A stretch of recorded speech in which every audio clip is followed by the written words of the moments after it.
We were honored to have an interview with Volko Ruhnke about his upcoming game Drachen. However, this video is the first part of the conversation where we chatted about gaming Vietnam and about why people still play board games solo in this digital age, and I wanted to share it as well. Hope you enjoy it. This is Legendary Tactics.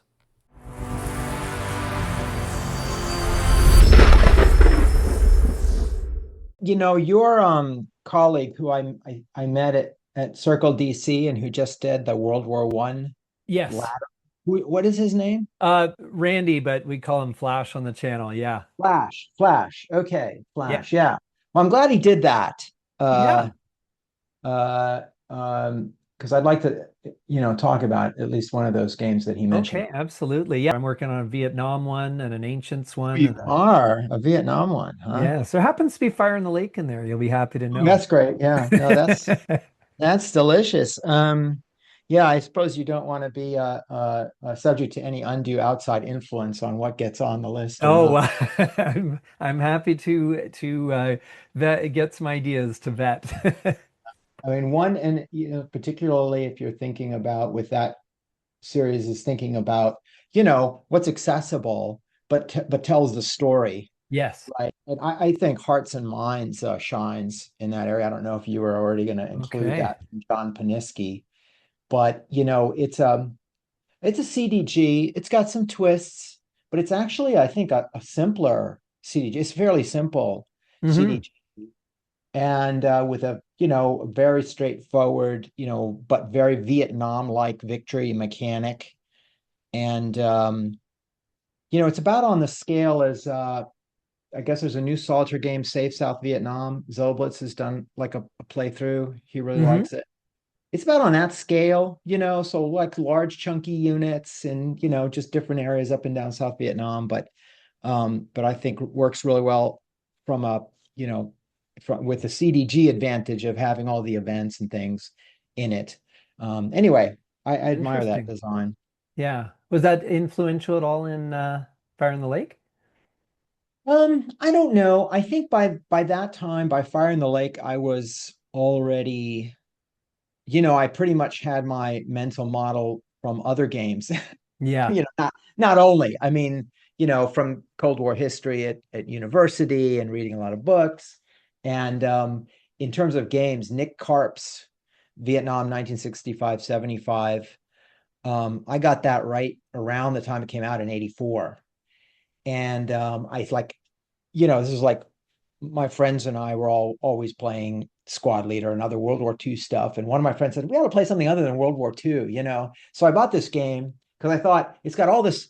It had a great box back where it just said, here's all the things, this every, aspect of the war, and it just lists it. And it had the word riverines. And I was like, I don't even know what that is. I've got to get this.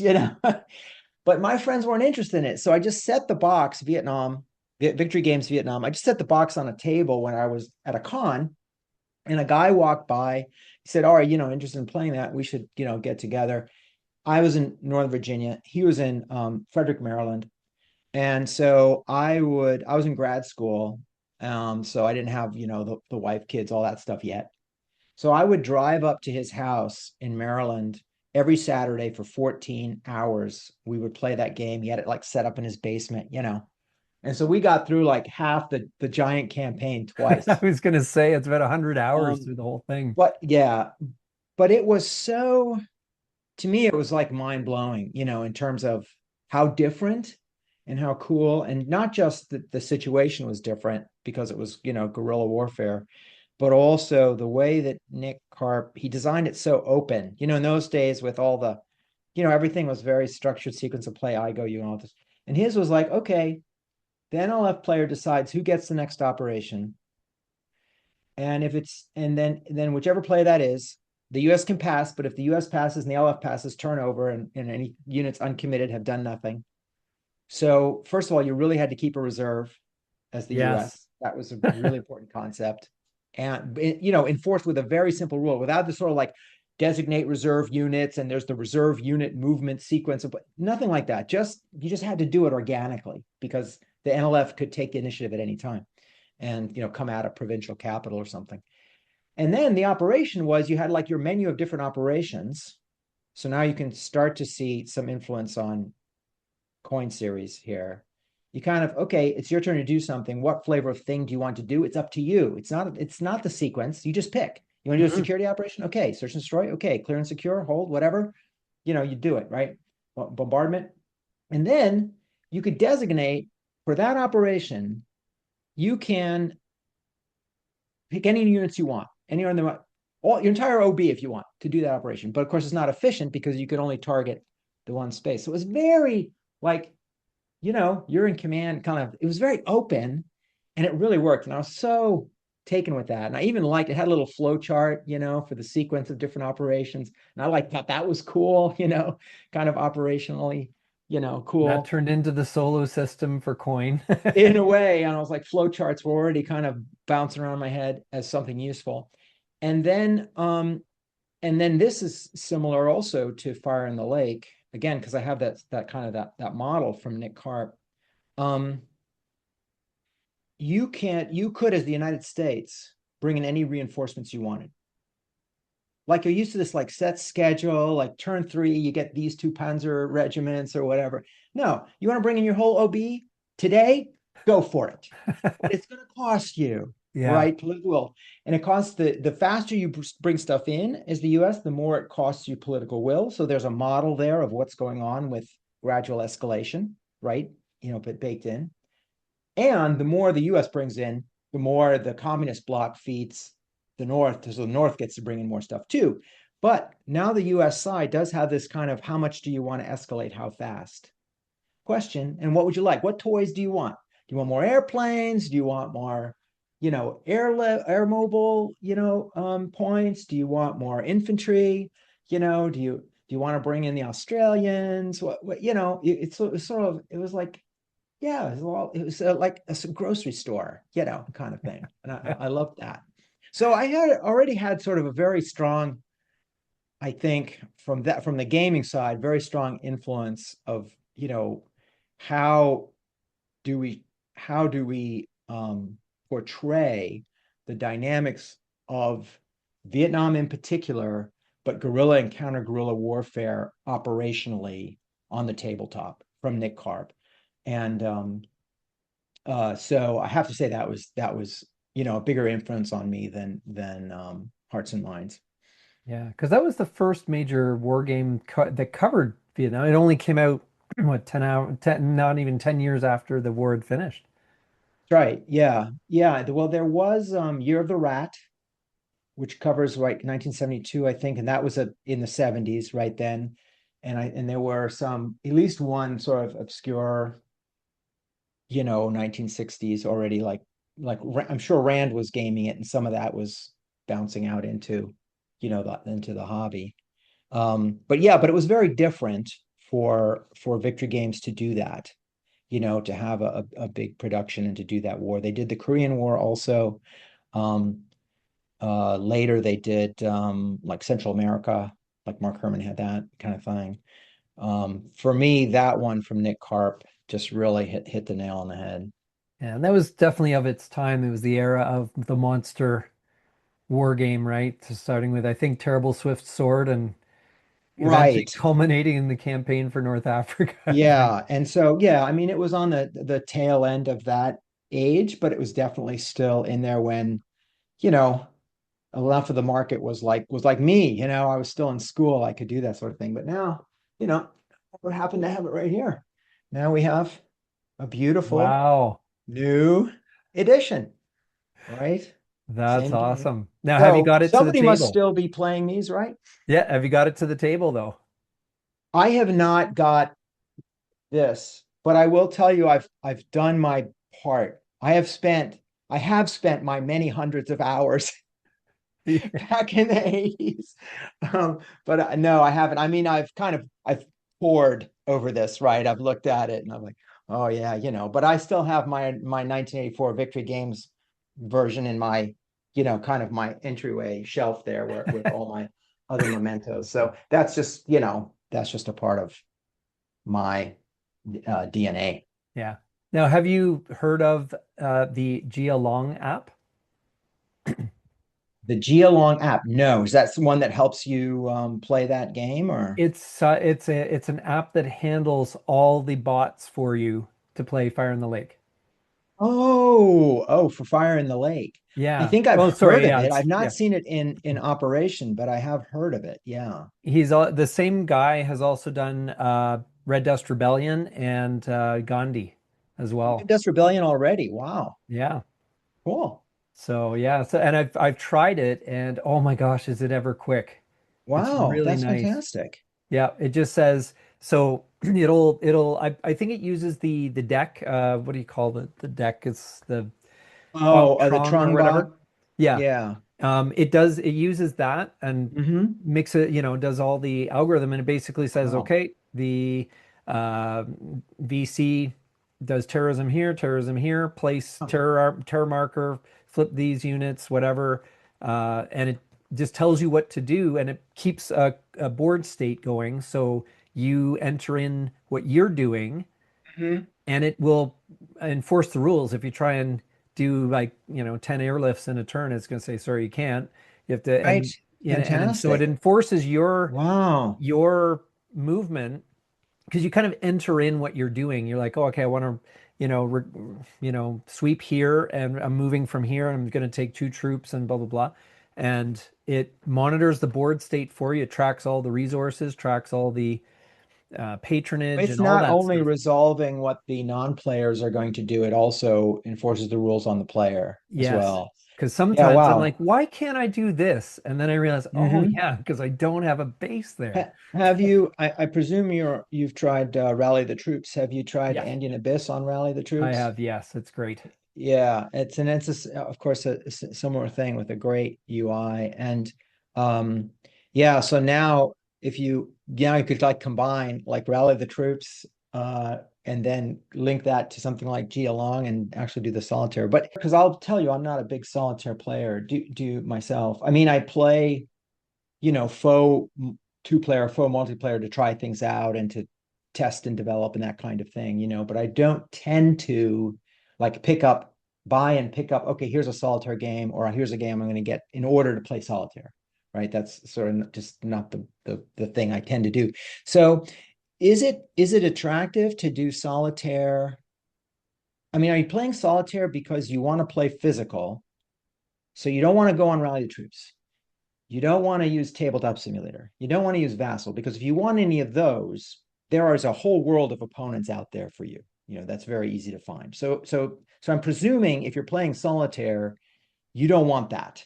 You want to play physical. Is that right? And therefore, it doesn't make that much sense for you to play on something like Rally the Troops anyway, because after all, you want to put it on your table in your basement where there's nobody around, because you're in northern Canada or something.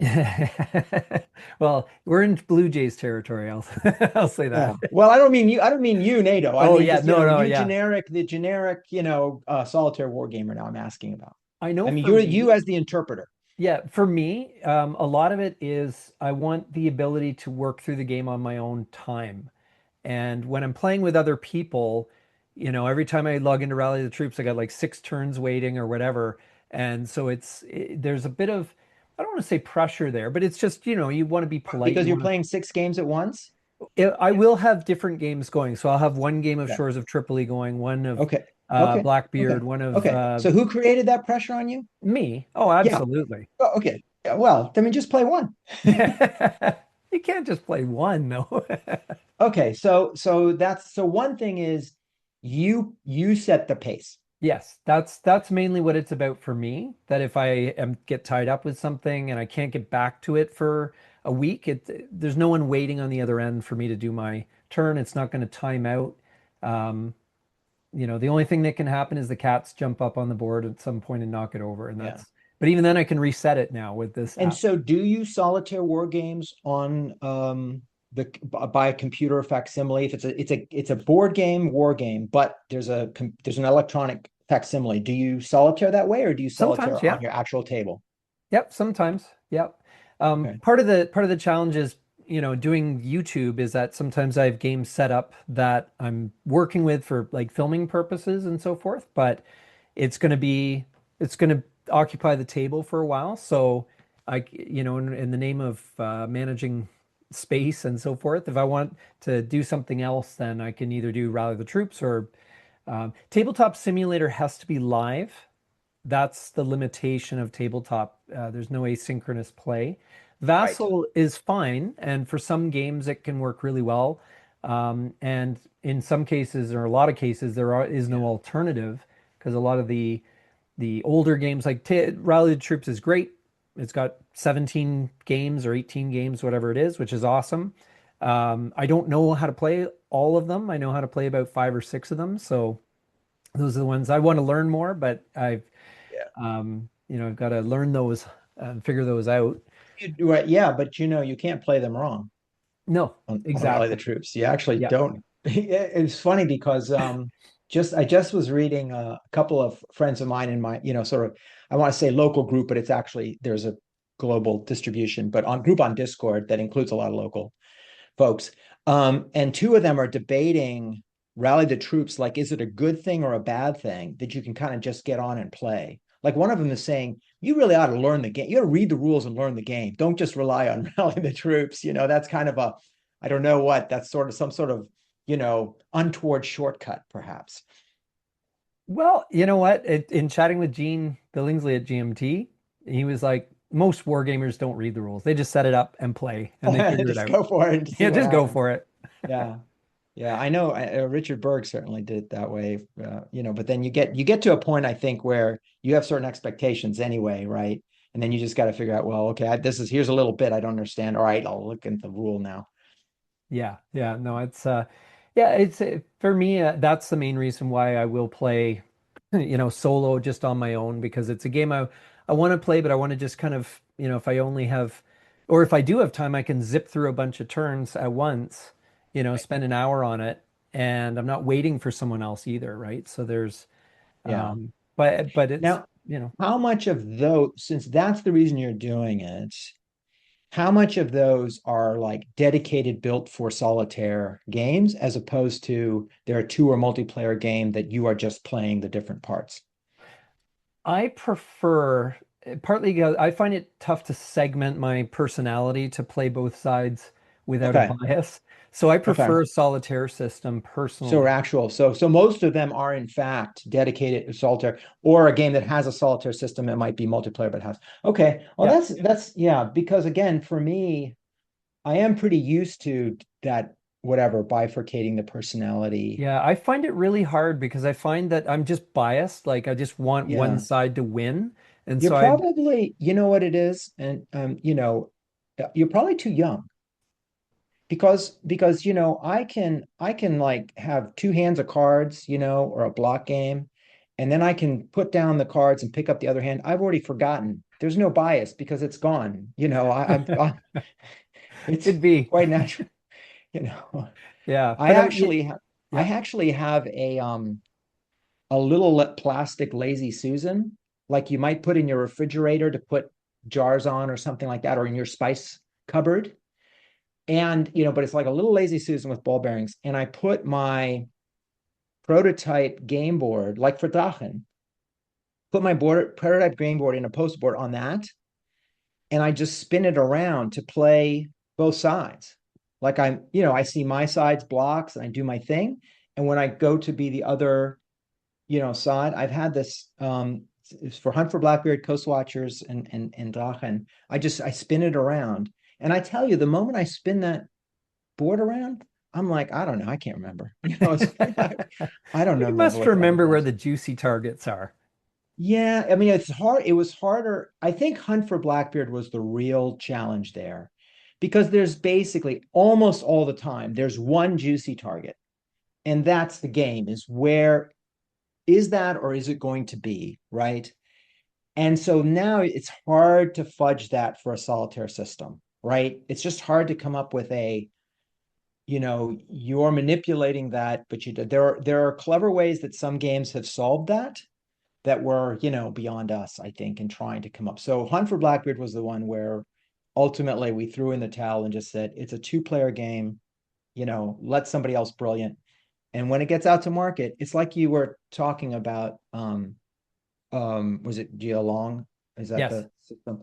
Yeah, so it's like that, or tour with Rally the Troops and so forth. You know, you if you build something that people are interested enough in again, then people with that interest, there's going to be people smart enough and endeavoring to solve problems you were unable to solve, right? As the original designer. So I am still hoping for that for Hunt for Blackbeard, but it's definitely beyond me. Different for Coast Watchers, um, and I project for Drachen because it's more a case of what does a network look like, or what does a population of meaningful things look like, rather than a collection of positions in the case of Drachen, rather than just where is this one ship. There's going to be a So certain then now logic. we can, what's that? There'll be a certain logic to it, you mean? Right. So now we can take advantage of the hidden blocks to, just like you can cards. You're mentioning Trungbot, just like you can cards, we can take advantage of the blocks to set up a a reasonable but unknown enemy network in the case of Coast Watchers, right? Where we kind of put those blocks into sets, and then you semi-randomly distribute them as the player without looking. And now you have some idea of, because it's logical, you have some idea of how your enemy has positioned, but you don't know exactly till you go and look, right? And so that works fairly well. But Hmm. you couldn't do that with Blackbeard, because okay, now the ship is in some random place, and where it is really important to achieving Blackbeard's objectives in the game, and it's got to move to do that. And as it moves, it leaves a movement trail. I mean, that is not just a matter of randomly distributing hidden blocks, to come up with anything reasonable. Yeah. Yeah, you probably have to come up with an actual AI that was making those decisions based on some Right. sort of criteria. It would Right. have to likely be a digital thing. And I had come up with some things, but they just didn't produce the experience that we were happy with. Mhm. It wasn't, because it's got to feel like, to some degree, you're playing the two-player game, not some other thing, Yeah. that's been concocted, right? Yeah. And part of the other reason why I like playing with against a bot is watching what they do. Because obviously that you have a designer, someone who is has created this bot to accomplish a certain goal. And so when Yes. you see what they do, you're like, oh, okay, that gives me an idea of what solid play might look like, or at least gives Right. me some ideas of what levers to pull in order to get something Yeah. done. It gives me that idea. Yeah. That's because that algorithm has to be, as competitive as the solitaire designer can make it, which is a big part of the challenge too, is to do if you take a two or multiplayer game, and now you're going to come up with that algorithm, you not only have to be clever in terms of producing something that can be readily implemented and not too painful for the player Yeah. to actually enact, but it's got to be decent gameplay, meaning you got to really know that game. So I have so much admiration. It's not something I do well, I have to say. But there are people, fortunately, who do it quite well. And clearly there's a great demand for that, that if we can offer these bots for reasonable play experiences with whatever tricks, whether it's cards or um, computational electronic versions, or programs that guide you to implement it, all those things. I mean, we're really then, I think, opening up any individual game to a larger audience, who, for reasons like yours, or other reasons, prefer that Yeah. over collecting up the people to sit at the same table and play it. Yeah. And that is one of the nice things about Rally the Troops. You can find four players for Andean Abyss. Yeah.